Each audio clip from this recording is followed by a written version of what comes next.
Mm-hmm.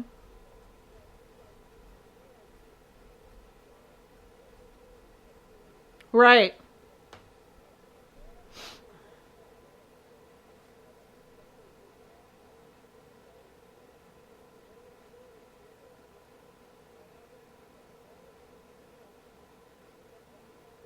And they're badass.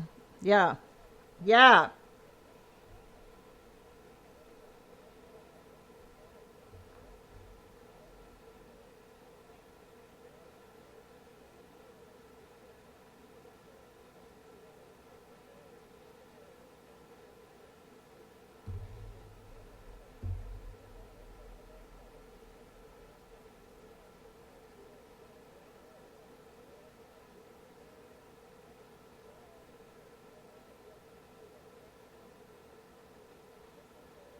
Mm-hmm.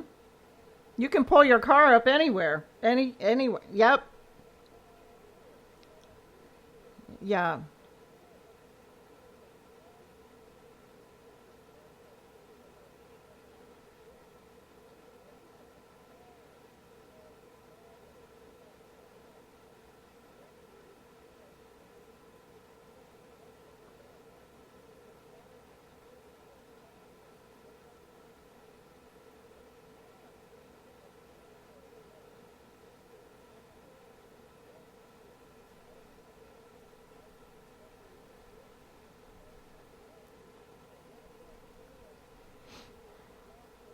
Yep.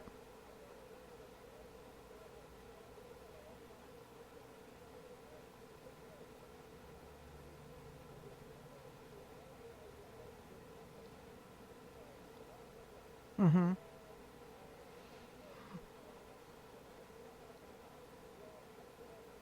Yep.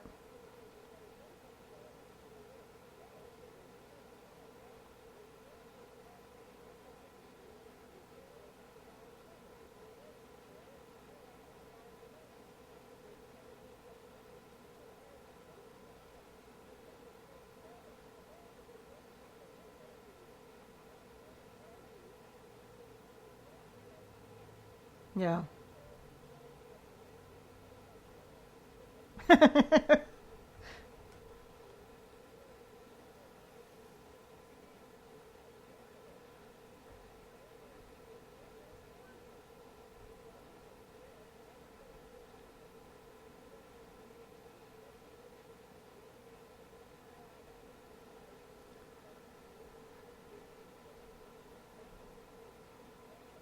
Yeah.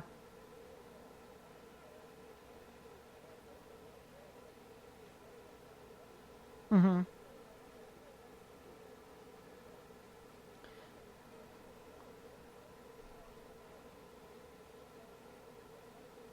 Yeah. Oh, yep.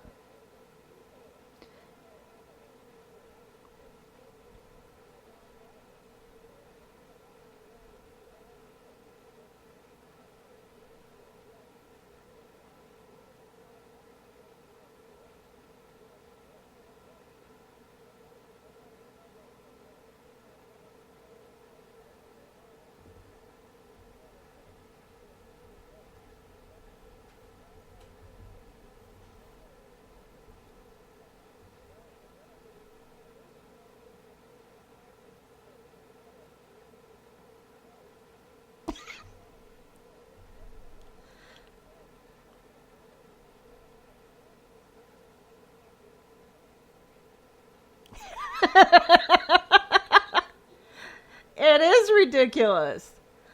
But you brought up something. Well, go ahead. What were you going to say? Oh, yeah, you do. Yeah, you do.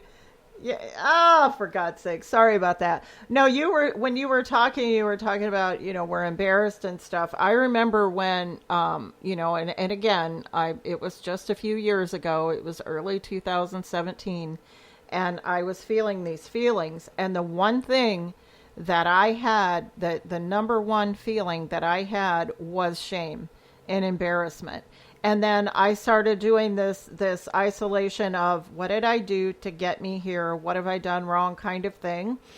And it's, you're talking about that, as a country, if we're embarrassed of these folks, these homeless people and such, if that's the case. I get it because I was embarrassed of my domain. I was completely ashamed of what I had done to get me to this place. And whether it was, through a series of history, failed relationship, divorce, whatever, spent money incorrectly, I didn't save right, I just was all over myself. And so I get it. I mean, we just want to push. I just wanted to push all that aside. I kept it very quiet with my friends and everything. I mean, people would ask me if I wanted to go out for drinks, and oh no, I'm just going to stay home tonight. The truth was, I didn't have money. Hey Bev, you want to go out to dinner? So now I'm really isolating myself because I can't afford to even go have a drink or to even go get a sandwich with somebody or coffee or whatever. And I was beating myself up for, oh my gosh, you've actually spent $4 on a Starbucks. I mean, just the stupid money that I'd spent and thinking, I was in fear. It was bad.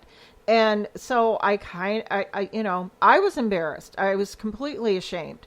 And the only way, and because I was raised blue collar family, but I was raised, you work your ass off, you're going to get somewhere in life.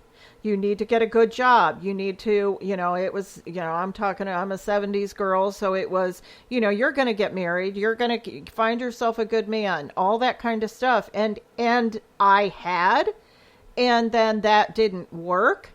And so then I felt bad about that. But, that whole, I was suffocating.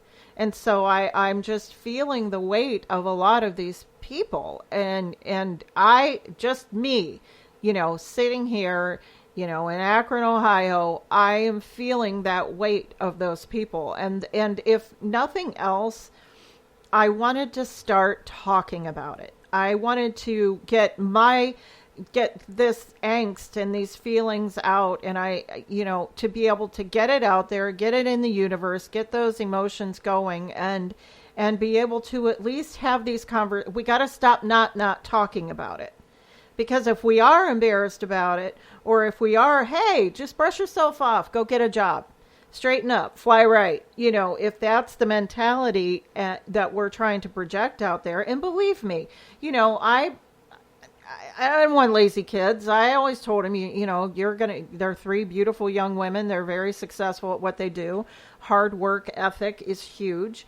But it's not to say, and what I'm understanding from these documentaries and conversations with you, these people aren't lazy. They came from work. They came from, and like you talked about the generation poverty. I didn't even, honestly, and that's why we need to talk about it, because I'm telling you now, you schooled me. You educated me. I wasn't thinking about, and I'm just going to be perfectly honest, and people can think I'm an idiot, and that's fine. That's not the last time somebody thought that.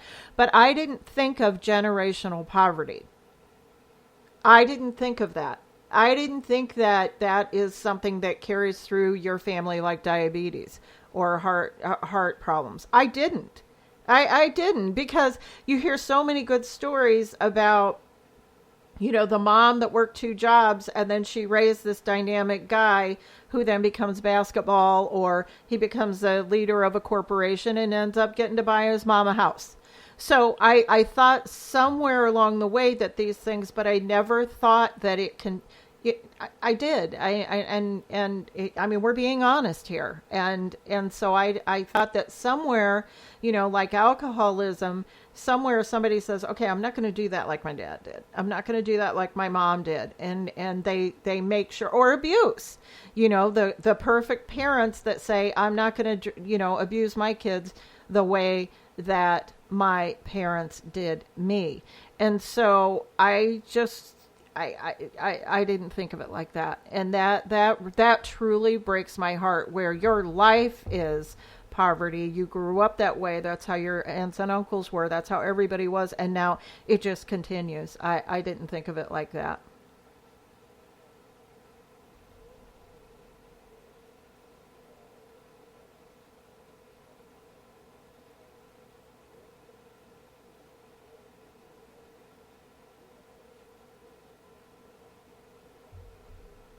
Mm-hmm.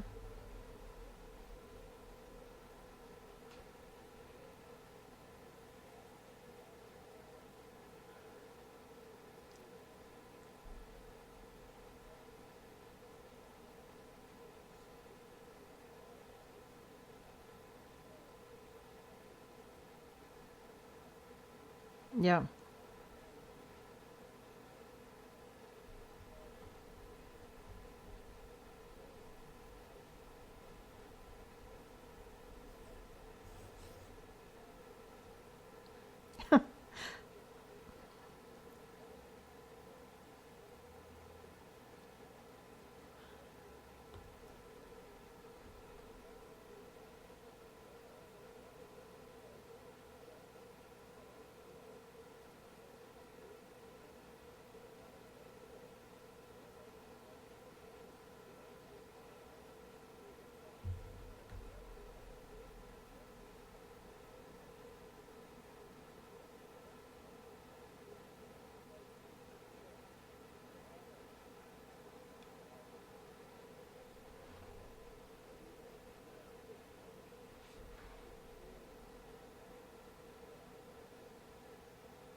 No.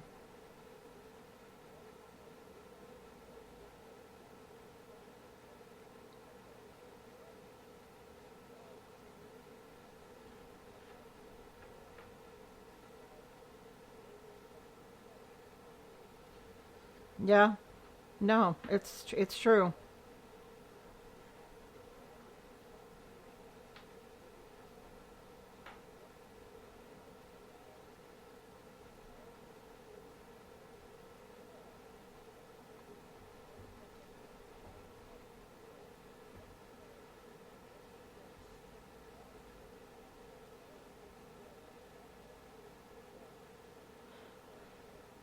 Right. They don't see it. Yep.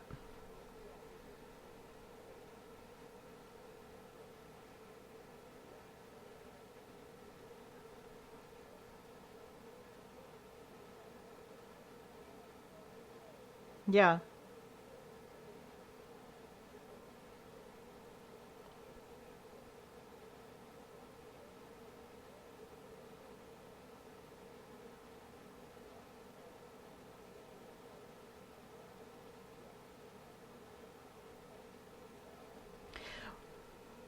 And when I appreciate so much of everything you're saying. I when I was, even in the one thing that picked me back up, back, before I got this job in 2017, the one thing I is my perspective, and so it's not thinking about, oh, somebody's always got it worse sentence. It is like on when I was thinking about my situation on Monday.